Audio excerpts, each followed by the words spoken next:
अभी सीबीएसई और आईएससी के रिजल्ट्स आए हैं। बहुत सारे ऐसे स्टूडेंट्स हैं जिनका कंपार्टमेंट आया है, रिपीट थ्योरी आरटी आया है या फिर एसेंशियल रिपीट आया है। कई स्टूडेंट्स ऐसे भी हैं जो डमी स्कूल्स में पढ़ रहे थे और जेई मेंस की तैयारी कर रहे थे, बट बिकॉज इनके 75% नहीं आए हैं तो वो जेई में अपियर भी नहीं हो सकते।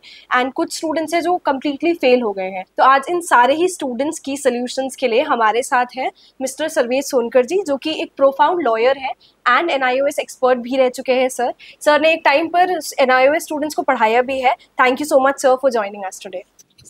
बहुत बहुत धन्यवाद तानवी जी, जो आज इन बच्चों की समस्याओं को लेकर के आप हमसे मिलने आए और इस पर डिस्कस कर रही हैं। वास्तव में जो एनआईओएस बोर्ड है उसका फुल फॉर्म है national institute of open schooling. ये प्योरली गवर्नमेंट ऑफ इंडिया का बोर्ड है और ये बोर्ड 1989 में गवर्नमेंट ऑफ इंडिया के द्वारा एस्टेब्लिश किया गया था। इसका हेडक्वार्टर सेक्टर 62 नोएडा में है।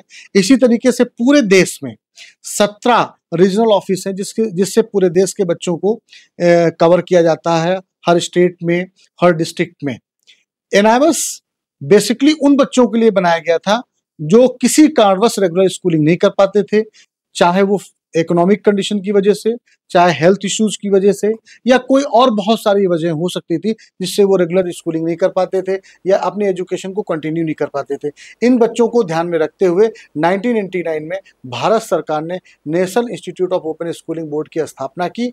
एक्चुअली में ये इंडिया का थर्ड नेशनल बोर्ड है। जैसे सीबीएसई और आईएससी है उसी तरीके से एनआईओएस है। बस अंतर इतना है कि एनआईओएस जो 10th और 12th के बच्चों के लिए प्रोग्राम रन करता है वो डिस्टेंस लर्निंग प्रोग्राम है और सीबीएसई आईएससी रेगुलर प्रोग्राम है। क्या एनआईओएस एक वैलिड बोर्ड है? क्या ये गवर्नमेंट ऑफ इंडिया के थ्रू अप्रूव्ड है? यस, मैंने पहले ही बताया कि ये बोर्ड इंडियन गवर्नमेंट के द्वारा 1989 में एस्टैब्लिश किया गया था और ये उतना ही इम्पोर्टेंट बोर्ड है जिस तरीके से सीबीएसई और आईएससी। अंतर सिर्फ इतना है कि डिस्टेंस लर्निंग प्रोग्राम है और सीबीएसई आईएससी रेगुलर प्रोग्राम्स हैं। और एक और विशेष बात है, इस बोर्ड के हर डॉक्यूमेंट में, चाहे वो मार्कशीट हो, चाहे वो माइग्रेशन हो, चाहे वो पासिंग सर्टिफिकेट हो, सब में गवर्नमेंट ऑफ इंडिया इंग्लिश में और भारत सरकार हिंदी में लिखा होता है, ताकि बच्चे को कहीं कंफ्यूजन न हो कि ये बोर्ड किसी दूसरे बोर्ड से कहीं कमतर है। तो सर एनआईओएस फंक्शन कैसे करता है स्टूडेंट्स के लिए? ये बहुत अच्छा प्रश्न आपने किया। एक्चुअली में एनआईओएस जो है ये डिस्टेंस लर्निंग प्रोग्राम में अपने कोर्सेज को चलाता है। लगभग देश के सभी डिस्ट्रिक्ट्स में जो लोकल्स स्कूल होते हैं ऑलरेडी किसी बोर्ड से रिकॉग्नाइज्ड होते हैं, उसमें वो उसको एफिलिएशन दे देता है। उसके बाद बच्चे ऑनलाइन जाकर के फॉर्म भरते हैं, जिस डिस्ट्रिक्ट में भरते हैं फॉर्म, और उस डिस्ट्रिक्ट को जब पोर्टल पे लॉगिन करते हैं तो वहाँ पर उस डिस्ट्रिक्ट के सारे स्कूल्स ओपन हो जाते हैं और बच्चे सीधे जा करके ऑनलाइन फॉर्म भर सकते हैं। और एक्चुअली में ये बोर्ड जो है पूरे देश में 17 स्टेट्स में रीजनल ऑफिस को उसने स्थापित किया और वो सारे रीजनल डायरेक्टर्स जो 17 स्टेट्स में होते हैं वो उस स्टेट को कवर करते हैं। एग्जाम्पल के तौर पे अगर देख लिया जाए तो उत्तर प्रदेश का जो रीजनल ऑफिस है वो प्रयागराज है, मध्य प्रदेश का भोपाल है, बिहार का पटना है।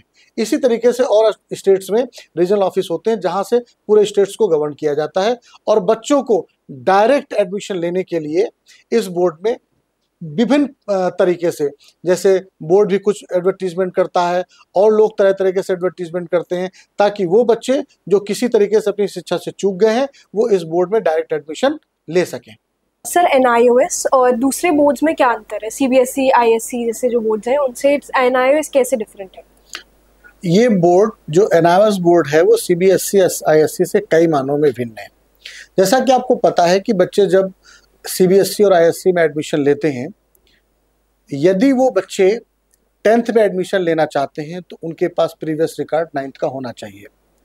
अगर वो बच्चे 12th में एडमिशन लेना चाहते हैं तो 11th का प्रीवियस रिकॉर्ड होना चाहिए। बट एनआईओएस में अगर आपको 10th में डायरेक्ट एडमिशन लेना है तो प्रीवियस एकेडमिक एजुकेशन की कोई आवश्यकता नहीं है।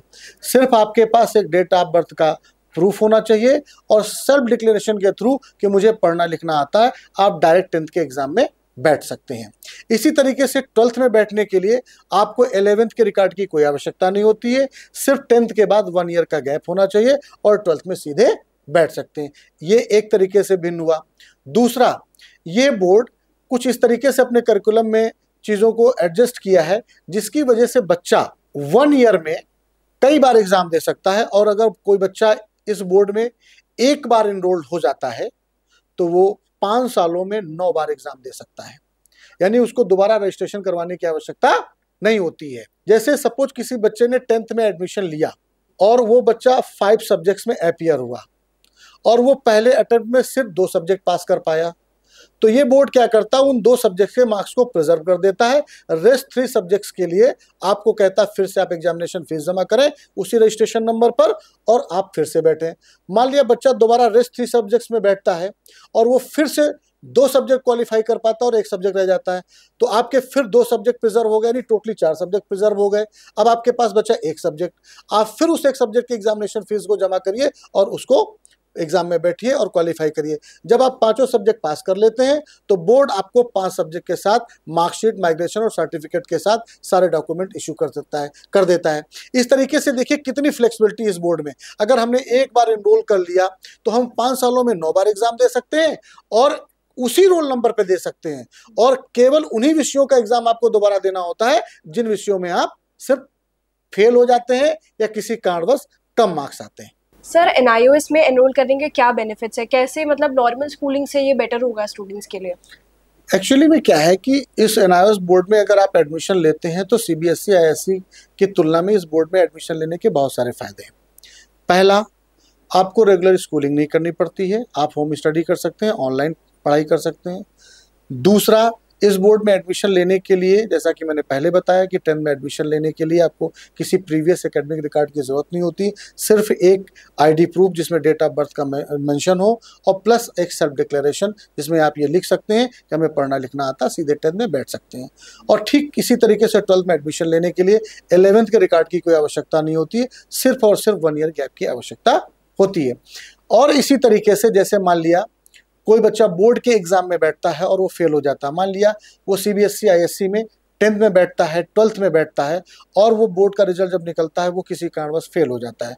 अगर वो फेल हो जाता है तो ये बोर्ड उन बच्चों को एक बहुत सुनहरा अवसर देता है कि आप अपनी फील्ड की ओरिजिनल मार्कशीट इस बोर्ड को जमा करके ऑन डिमांड स्कीम में बैठ जाएं, और जब आपका लास्ट पेपर होता है उसके 45 दिन बाद इन बच्चों का रिजल्ट आ जाता है, जिससे उन बच्चों का साल नहीं खराब होता और हायर स्टडीज़ के लिए वो बिल्कुल रेडी हो जाते हैं। तो सर ये NIOS के बेनिफिट्स हमें पता चल गया है, बट NIOS कितनी स्ट्रीम्स प्रोवाइड करता है स्टूडेंट्स को? जैसे हमारे ह्यूमैनिटीज़ और ये सारी चीज़ें CBSE ICC में प्रोवाइड होती है, तो क्या NIOS में भी ऐसे ही है? हाँ, NIOS में सारी स्ट्रीम्स होती हैं, साइंस, आर्ट, कॉमर्स। इसके अलावा NIOS अलग तरीके से एक स्ट्रीम चलाता है जिसको बोलते हैं स्ट्रीम फर्स्ट। स्ट्रीम फर्स्ट में वो बच्चे सीधे एडमिशन ले सकते हैं, 1 ईयर में 2 टाइम्स इसके एडमिशन्स होते हैं। फर्स्ट इसका जो एडमिशन सेशन होता है वो 1 जुलाई से लेकर के 15 सितंबर तक होता है और स्ट्रीम फर्स्ट में, और दोबारा स्ट्रीम फर्स्ट ब्लॉक सेकंड में एडमिशन लेने के लिए इसका सेशन होता है 1 जनवरी से लेकर के 15 मार्च तक। इसी तरीके से इसकी स्ट्रीम 2 होती है, उसमें सिर्फ वो बच्चे बैठ सकते हैं जो किसी बोर्ड में फेल होते हैं या पार्शियल सब्जेक्ट्स में अपना एग्जाम देना चाहते हैं। इसी तरीके से स्ट्रीम 3 होती है जिसमें हाई स्कूल के बच्चे ऑन डिमांड स्कीम के थ्रू बैठ सकते हैं। NIOS बोर्ड की अपनी एक ऑन डिमांड स्कीम है जिसके थ्रू अगर बच्चा 10th में फेल होता है और इस बोर्ड में बैठता है तो 45 दिनों में अपने 10th को क्वालिफाई कर सकता है। इसी तरीके से स्ट्रीम 4 होती है जिसमें अगर बच्चा 12th किसी बोर्ड से फेल होकर के आता है और इस बोर्ड में बैठता है तो स्ट्रीम 4 ऑन डिमांड स्कीम के थ्रू 45 दिन में अपना एग्जाम देकर के पास हो सकता है। सर क्या NIOS बोर्ड CBSE और ICSE जैसे जो बोर्ड्स हैं उनके इक्विवेलेंट है या इससे कुछ डिफरेंस होता है इसमें? बिल्कुल कोई डिफरेंस नहीं होता है, ये बिल्कुल CBSE ISC के इक्विवेलेंट होता है। जिस तरीके से CBSE के बच्चे और ISC बच्चे बोर्ड से पास होकर के अपनी हायर स्टडीज़ में, चाहे वो चाहे बड़ी यूनिवर्सिटीज़ में हो, सेंट्रल यूनिवर्सिटीज़ में हो, चाहे स्टेट यूनिवर्सिटीज़ में हो, या competitive exams like IIT, JEE या CLAT या UPSC, इन सभी प्रकार के एग्जाम्स में बैठ सकते हैं। जैसा कि मैंने पहले ही बताया है कि इस बोर्ड के हर डॉक्यूमेंट पे गवर्नमेंट ऑफ इंडिया लिखा रहता है, तो ये CBSE के इक्विवेलेंट होने के साथ साथ एक बहुत ही भारत सरकार का सर्टिफाइड डॉक्यूमेंट है जो एकेडमिक एजुकेशन में बच्चों के लिए बहुत प्रेरणादायक और लाभदायक है। सर जैसे कि ये बोर्ड वैलिड है तो क्या इसके स्टूडेंट्स CLAT, JEE या फिर अदर यूनिवर्सिटीज़ में अप्लाई कर सकते हैं? क्या इसका सर्टिफिकेट वैलिड होता है?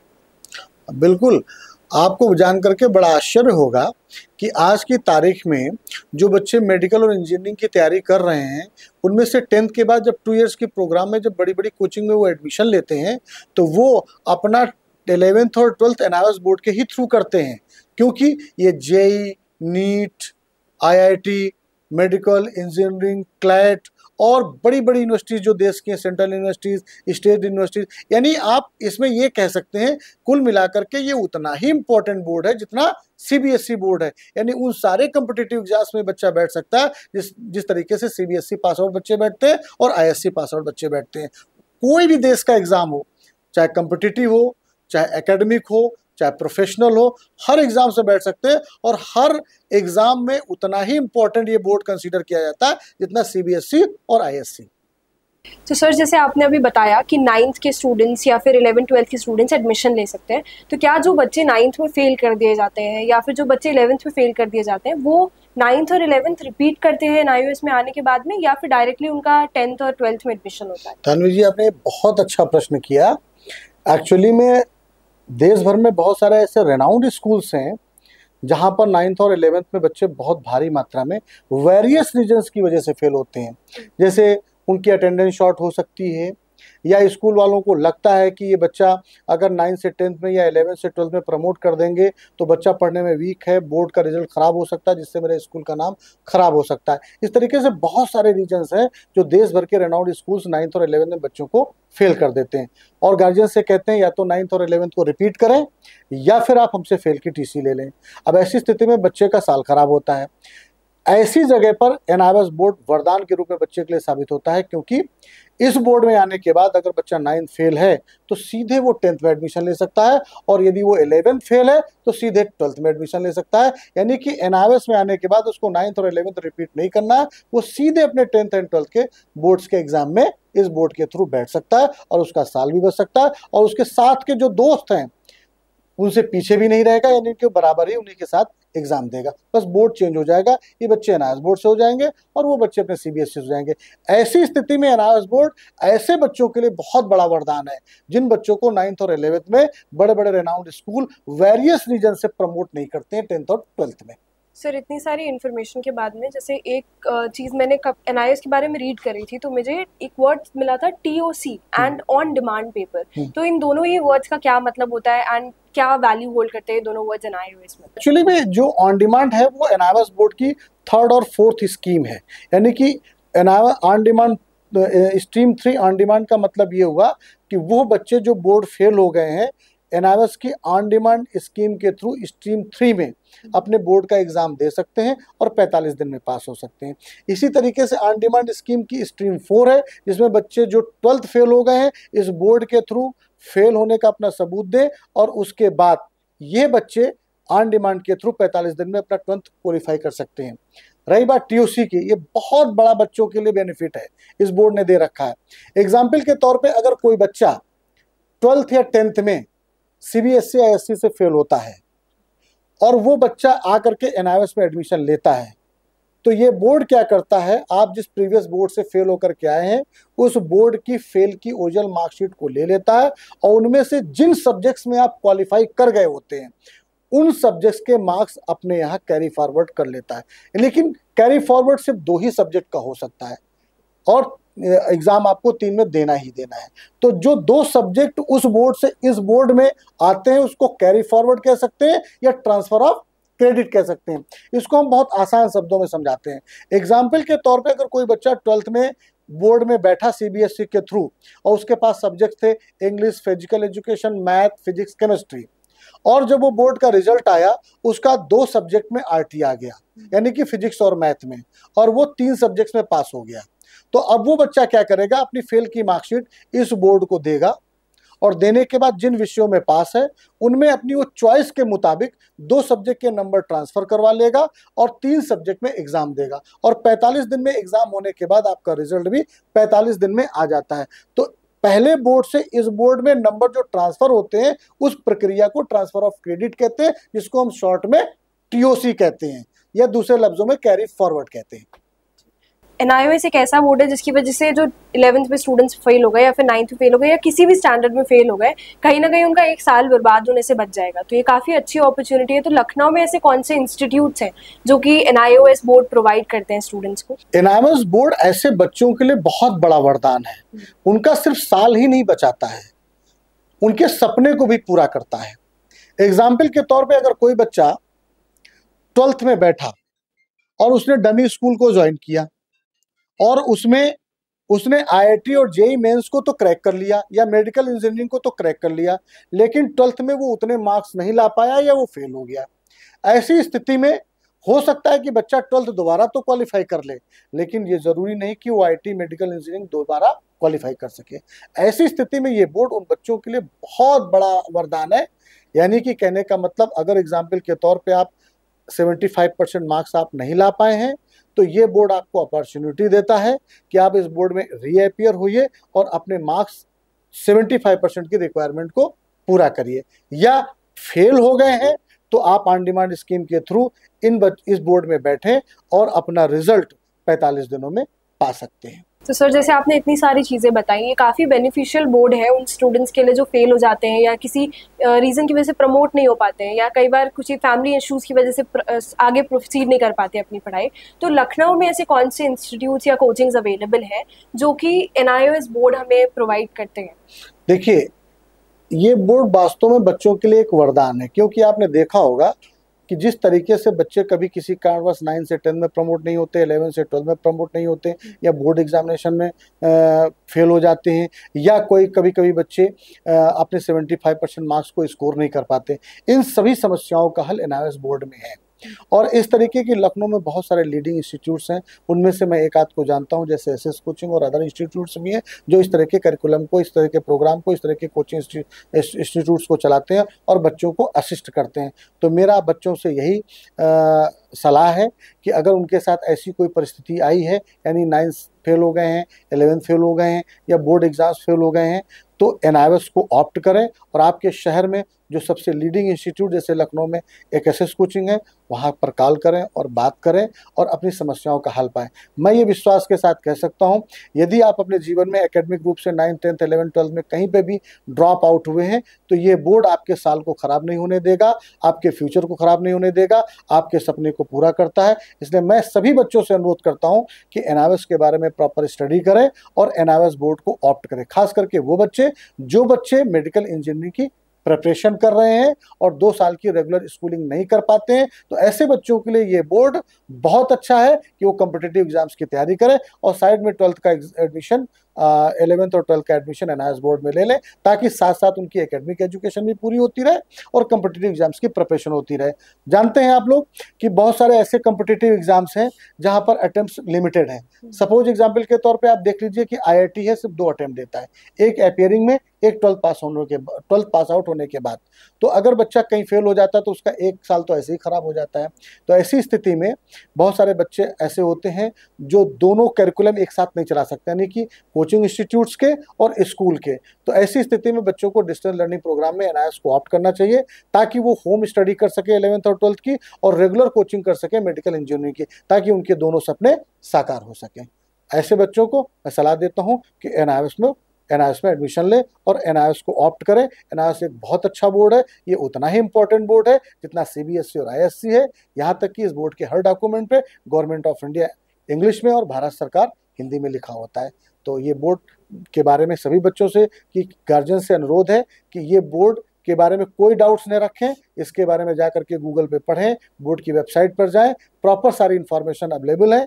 आज एडवोकेट सोनकर सर से बात करके हमें काफ़ी इंपॉर्टेंट इन्फॉर्मेशन मिली है रिगार्डिंग NIOS बोर्ड। ये काफ़ी इंसाइटफुल पॉडकास्ट था फॉर स्टूडेंट्स जो किसी भी रीज़न की वजह से अपने 10th, 11th, 12th को परस्यू नहीं कर पा रहे हैं रेगुलर क्लासेस के थ्रू, या फिर आप किसी एग्जाम के लिए प्रिपेयर कर रहे हो such as IIT, JEE mains या फिर CLAT, जिसकी वजह से आप रेगुलर क्लासेस नहीं कर पा रहे हो। अगर आप लखनऊ से हैं एंड आपको NIOS बोर्ड की इन्फॉर्मेशन चाहिए तो आप SS कोचिंग के ब्रांचेस को विजिट कर सकते हैं जो कि हजरतगंज, इंदिरा नगर और आलमबाग में लोकेटेड है। या फिर अगर आप इसे किसी और सिटी से देख रहे हैं तो भी आप SS कोचिंग की वेबसाइट को विजिट कर सकते हैं या फिर उनके टोल फ्री नंबर पे उन्हें रीच आउट कर सकते हैं। बिकॉज इंडीड NIOS बोर्ड आपके लिए बहुत हेल्पफुल टूल है अगर आप किसी भी रीजन की वजह से अपने रेगुलर क्लासेस को परस्यू नहीं कर पा रहे हैं।